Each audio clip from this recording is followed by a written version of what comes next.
Hey America! Welcome to the very first video short by the Marijuana Policy Posse. One of the questions we get asked all the time by supporters of marijuana reform is, why is marijuana illegal? It's a good question, and to answer it we did two things. First, we hit the streets to ask the public what they thought. Then we went to the experts to ask what they had to say. The answers we received were wide-ranging, informative, and interesting. So sit back, enjoy, and be sure to check us out at marijuanapolicyposse.com for more videos.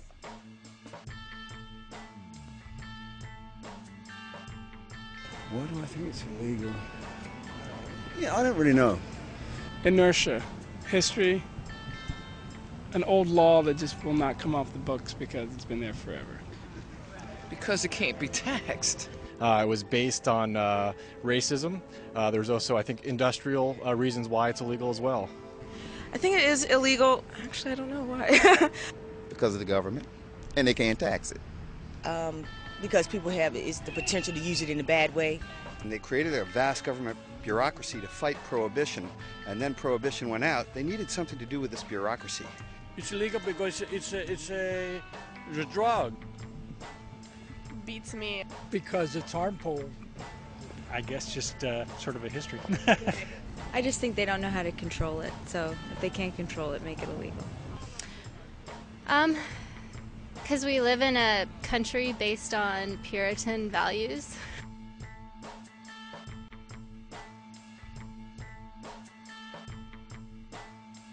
The reasons that marijuana is illegal today are many and complicated. The government and politicians have failed to listen to many government commissions that over the past 100 years have said that marijuana should not be criminalized. The only powerful organized forces on the issue were those that were advocating for keeping it illegal. Marijuana is illegal because there's a perception of harm behind it. People think it's so harmful that it must remain illegal for all people to use.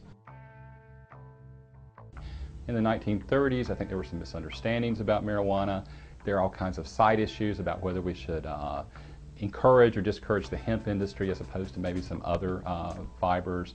There are issues involving prohibition, which had just ended, and the question of how much competition do we want with this new beer and alcohol industry.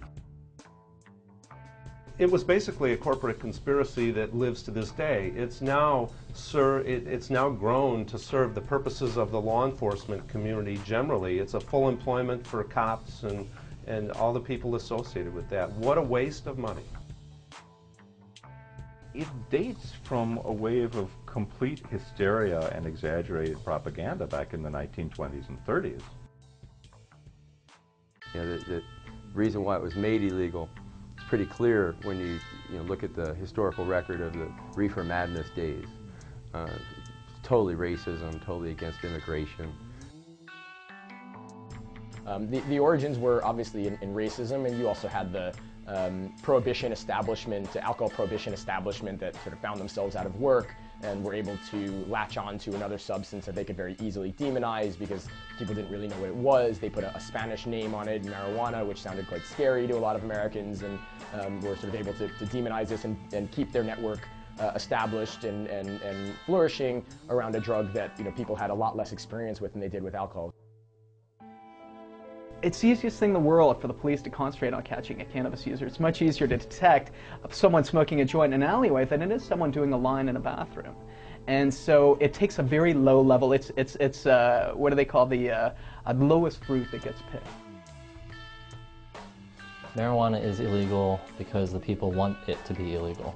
If you look at the polling, it's only 36% of the American people support making marijuana legal. So it's what the people want, is to keep it illegal. Now why is that? The main reason is, of course, because of the government and its disinformation campaign ever since the federal government made marijuana illegal in 1937. So when you have literally billions of dollars being spent over the course of 70 years to trash marijuana, the image of marijuana users by the federal government, and then you don't have a response to that by people who are willing to actually tell the truth, then you're going to have a populace that's very afraid and misinformed. And that's what we have now.